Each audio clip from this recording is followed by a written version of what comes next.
आज किस देश का नाम अधिकांश लोगों की जुबान में है?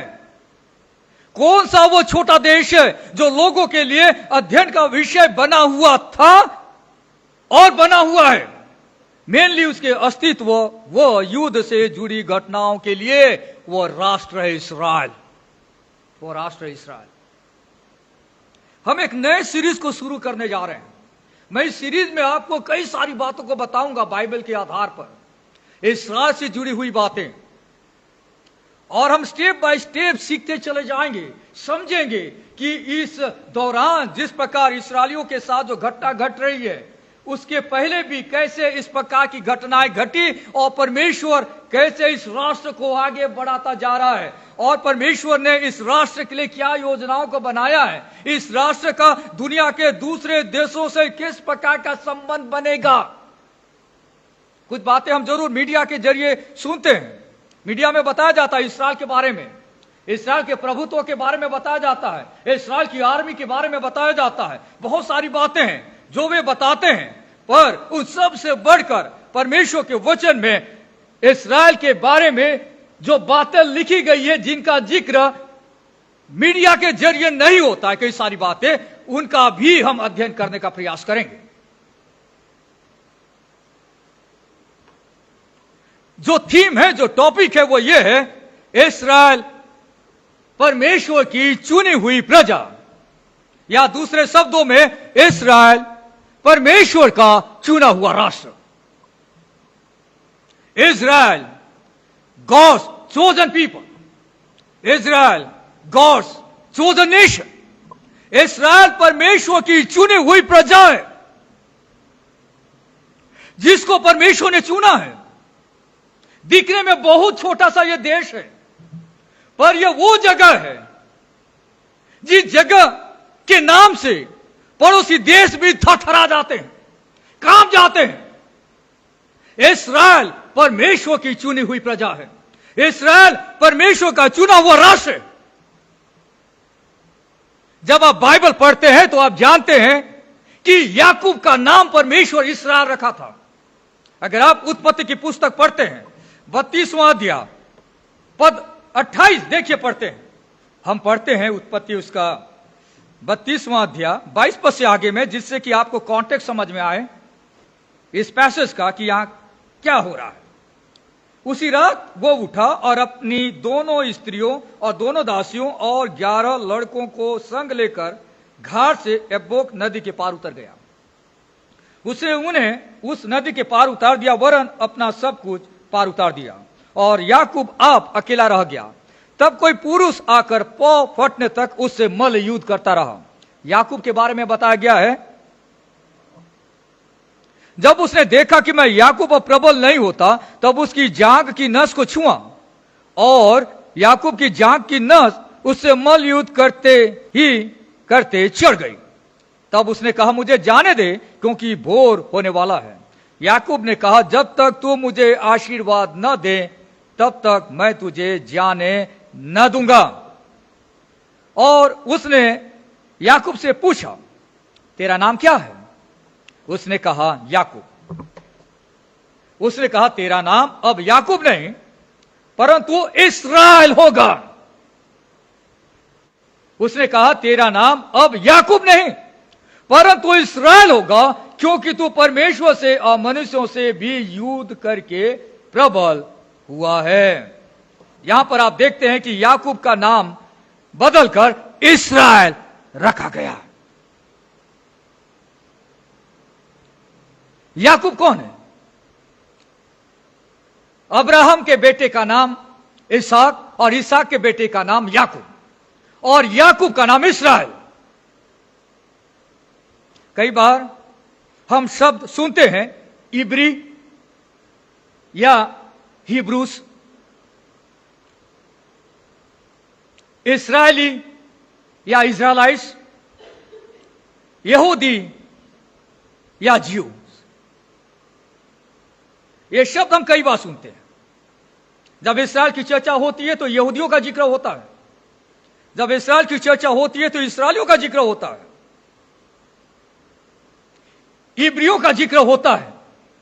ये क्या शब्द है? आज मैं आपको इन शब्दों को भी समझाऊंगा जिससे कि आप समझ पाए कि ये जो शब्द हैं इनके मतलब क्या होते हैं। इब्री, इस्राएली और यहूदी। पहला जो शब्द है इब्री यानी हिब्रू,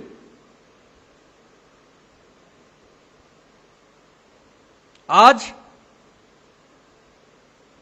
इब्री उस व्यक्ति को कहा जाता है जो उस प्राचीन समूह का अंग है जो अपनी वंशावली को याकूब, इसहाक के जरिए इब्राहिम से जोड़ते हैं। यानी क्या है? इब्री वो व्यक्ति है जो कहता है कि मेरी वंशावली अब्राहम से जुड़ी है। बाइबल में आप अब्राहम के बारे में पढ़ते हैं, उत्पत्ति की पुस्तक 12वां अध्याय में परमेश्वर ने अब्राहम से कहा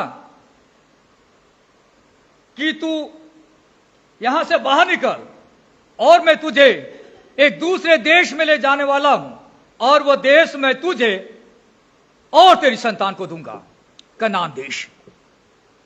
यानी इब्री वो व्यक्ति है जो अपना कनेक्शन, अपने वंशावली का कनेक्शन, ध्यान से सुनिए, अपने वंशावली का कनेक्शन अब्राहम से जोड़ता है या अब्राहम से दिखाता है। बाइबल में वंशावलियों का रिकॉर्ड है। हम में से किसी व्यक्ति के पास लंबा वंशावली का रिकॉर्ड नहीं है। हम ज्यादा से ज्यादा चौथी, पांचवी, छठवीं पीढ़ी के वंशावली को जान सकते हैं। उसके पहले का कोई रिकॉर्ड नहीं है, न सरकारी रिकॉर्ड है, नहीं कुछ है। यहां पर आप बाइबल में देख सकते हैं कि इब्री व्यक्तियों का एक रिकॉर्ड है और वो रिकॉर्ड बैक टू अब्राहम जाता है। यानी इब्री वो व्यक्ति है, हिब्रू वो व्यक्ति है जो उस प्राचीन जनसमूह का अंग है जो अपनी वंशावली को याकूब और इसहाक के जरिए इब्राहिम से जोड़ता है। जब आप बाइबल पढ़ते उत्पत्ति की पुस्तक 14वां अध्याय पद 13 में पहली बार अब्राहम को इब्री करके संबोधित किया गया है। देखिए पढ़ते हैं उत्पत्ति उसका 14वां अध्याय पद 13। तब एक जन जो भागकर बच निकला था उसने जाकर इब्री अब्राहम को समाचार दिया। इब्री अब्राहम, यहां पे अब्राहम को इब्री कहा गया, हिब्रू कहा गया है। और आगे जब आप पढ़ते जाएंगे, जब यहूदी लोग, जब यहूदा के रहने वाले लोग बंधुआई में चले गए मिस्र देश में, तब वहां पे रहने वाले जो लोग थे वे पहचाने कि इब्री एक विशेष जनसमूह है जिसका जिक्र निर्गमन की पुस्तक 1 अध्याय 19 पद में हमें देखने को मिलता है। निर्गमन 1 उसका 19 पद देखिए क्या लिखा हुआ है। राजा फिरौन आदेश देता है कि जो भी इब्री स्त्रियां हैं अगर उनको लड़का होता है तो उनका मर्डर कर देना। पर जो धाइयां थी वे परमेश्वर का भय मानती थी। उन्होंने जाकर फिरौन को बताया। पद 19 में लिखा, धाइयों ने फिरौन को उत्तर दिया, इब्री स्त्रियां मिस्री स्त्रियों के समान नहीं है। वे ऐसी फुर्तीली हैं कि धाइयों के पहुंचने से पहले ही उनको बच्चा उत्पन्न हो जाता है। इब्री स्त्रियां, इब्री लोग एक विशेष जनसमूह के रूप में मिस्र देश में देखे गए। जब हम पहला शमूएल की पुस्तक का अध्ययन कर रहे थे, पहला शमूएल 29वां अध्याय हमारी बाइबल स्टडी में, मैंने आपको बताया था कि जो फलिस्ती जो लोग थे उन्होंने दाऊद को देखा और उसकी सेना को देखा तो वे कहने लगे कि ये इब्री यहां कैसे आ गया, जिसका वर्णन पहला शमूएल 29वां अध्याय पद 3 में हमें देखने को मिलता है। तब फलिस्ती हाकिमों ने पूछा उन इब्रियों का यहां क्या काम है? इब्रियों का यहां क्या काम है? यहां तक कि योना, जिसके बारे में हम पढ़ते हैं, परमेश्वर ने उससे कहा था कि तू निनवे जाकर प्रचार कर, पर वो भागकर दूसरे तरफ चला जाता है। पर वो लोगों को बताता है कि मैं इब्री हूं, जिसका जिक्र योना 1 उसके 9 पद में हमें देखने को मिलता है। उसके बाद खुद पौलुस बताता है कि वो इब्रानियों का इब्रानी हूं। फिलिपों की पत्री 3 अध्याय पद 5 में हमें देखने को मिलता है। तो हमें समझना है कि इब्री कौन है। इब्री उस व्यक्ति को कहा जाता है जो प्राचीन जनसमूह का अंग है और अपनी वंशावली को याकूब इसहाक के जरिए इब्राहिम से जोड़ता है। दूसरा, इस्राएली। इस्राएली कौन है? अब्राहम का जो ग्रैंडसन था उसका नाम है जेकब। जेकब का नाम बदलकर इस्राएल रखा गया और उस नाम से आज इस्राएल राष्ट्र बना हुआ है।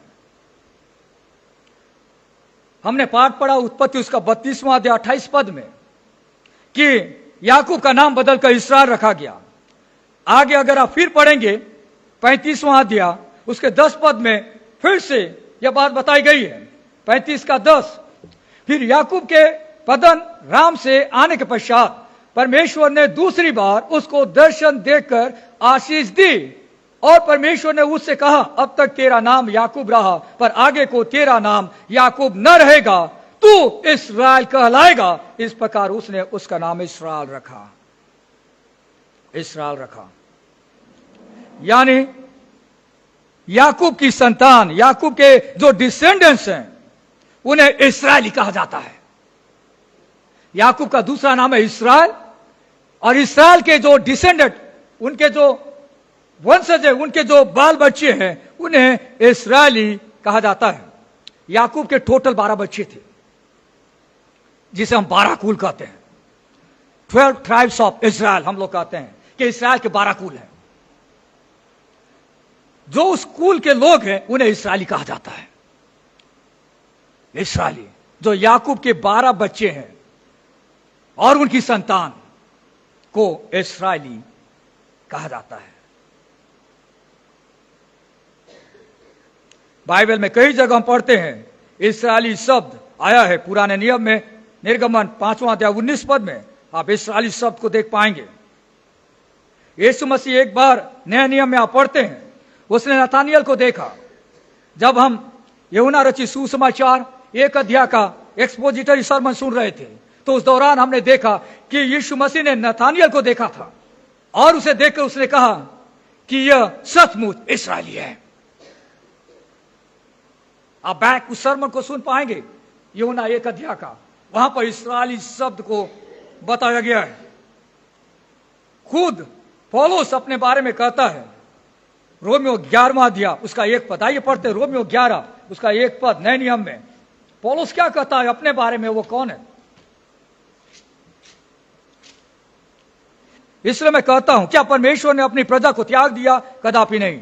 मैं भी तो इस्राएली हूं। पौलुस इस्राएली था, अब्राहम के वंश और बिन्यामीन के गोत्र में से हूं।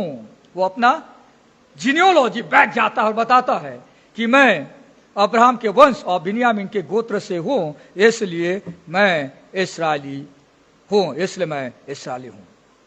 पहला शब्द हमने देखा इब्रानी कौन है या इब्री कौन है, हिब्रूस कौन है। दूसरा इस्राएली कौन है। तीसरा यहूदी, यहूदी कौन है। याकूब के 12 बच्चे थे जिसे हम 12 कुल कहते हैं। चौथे नंबर का जो लड़का था उसका नाम है यहूदा, इंग्लिश में जूडा कहा जाता है। यहूदा और उसकी संतान को यहूदी कहते हैं। इंग्लिश में जूडाहाइट या जूडियन कहा जाता है और इंग्लिश में बहुत इजी लगता है समझने के लिए कि जूडियन से ज्यूस आए, यहूदिया से यहूदी आए।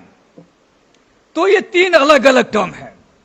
आज मैंने सोचा कि आपको इन शब्दों के बारे में जानकारी दे दूं, जिससे कि हम आगे जब परमेश्वर के वचन को सुनेंगे, समझेंगे, तो ये शब्द आपकी मदद करेंगे और हमारे नेक्स्ट सर्मन के लिए, आपके लिए एक बहुत लाभदायक साबित होगा। ये शब्द, इनके टर्मिनोलॉजी, जो आपको इस्राएल के इतिहास को समझने में मदद करेंगे। टेक्निकली यहूदी वे लोग हैं जो यहूदिया प्रांत से आते हैं और वे इब्री इस्राएली हैं, इब्री इस्राएली हैं। पर सामान्य उपयोग में यहूदी, इस्राएली, इब्री, ये सारे शब्द परमेश्वर की चुनी हुई प्रजा को संदर्भित करते हैं। इस्राएल परमेश्वर की चुनी हुई प्रजा, इस्राएल परमेश्वर का चुना हुआ राष्ट्र, यहूदी, इस्राएली, इब्री, ये सारे शब्द परमेश्वर की चुनी हुई प्रजा को संदर्भित करते हैं। यहूदी, इस्राएली, इब्री, ये सारे शब्द परमेश्वर की चुनी हुई प्रजा को संदर्भित करते हैं। Jews, Israelites, Hebrews are all words referring to God's chosen people, the descendants of Abraham, Abraham के वंशज। मेरे प्रियो, इस्राएल परमेश्वर की चुनी हुई प्रजा है। मैंने सोचा था कि आज आगे बढ़ूं, लेकिन आज मैं यहीं पे समाप्त करता हूं आज का मैसेज।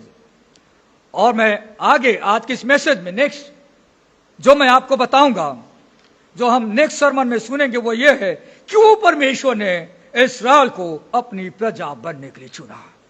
नेक्स्ट सर्मन में हम समझेंगे क्यों परमेश्वर ने इस्राएल को, इस्राएली राष्ट्र को अपनी प्रजा बनने के लिए चुना, उसका उद्देश्य क्या था।